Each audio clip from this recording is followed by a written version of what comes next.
இந்துக்கள்கிட்ட ஒரு நல்ல குணம் இருக்குது, பார்த்துருக்கீங்களா? இந்துக்கள்கிட்ட இருக்கும். அவன் திருப்பதிக்கு போயிட்டு வருவான், பழனி திருப்பதிலாம் போயிட்டு வருவாங்க. போயிட்டு வந்த உடனே லட்டு கொண்டு வந்து கொடுப்பாங்க. நம்ம இதில் கொஞ்சம் வாங்காதது இருக்குது, கொஞ்சம் வாங்குறதும் இருக்குது. லட்டு மேலே உள்ள பாசத்தில் சோத்திரத்தோடு எதை வேணால் பூசிக்கலாம் அப்படின்னு ஒரு குரூப் இருக்குது. இன்னொரு குரூப் கொஞ்சம் கர்த்தருக்கு வைராக்கியமா, நாங்கள் இதெல்லாம் சாப்பிட மாட்டோம். அவன் அடுத்த வருஷம் திருப்பதி போயிட்டு வருவான், சொல்லுவான் நான் உங்களுக்கு கொடுப்பேன், ஆனால் நீங்கள் வாங்க மாட்டீங்க. அதுக்கு அடுத்த வருஷம் திருப்பதி போயிட்டு வருவான்.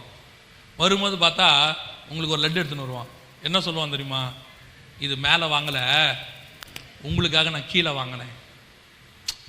அவன் திருப்பதிக்கு போன இடத்துல உன்னை நினச்சிருக்கிறான் பாரு. அவன் ஐயோ இவங்க சாப்பிட மாட்டாங்க, எல்லாருக்கும் கொடுக்கும்போது எவ்வளோ பாசம் நம்ம மேலே இருக்குது பாருங்க. அவன் வச்சிருக்கிற லட்டை விட நீ வைத்திருக்கிற தேவன் நித்திய ஜீவனை கொடுக்கிறவர். அவன் ஆத்மாவுக்கு தேவையானவர். என்னைக்காவது உனக்கு யோசனை வந்துச்சா இவனுக்கு அதை கொடுக்கணும்னு?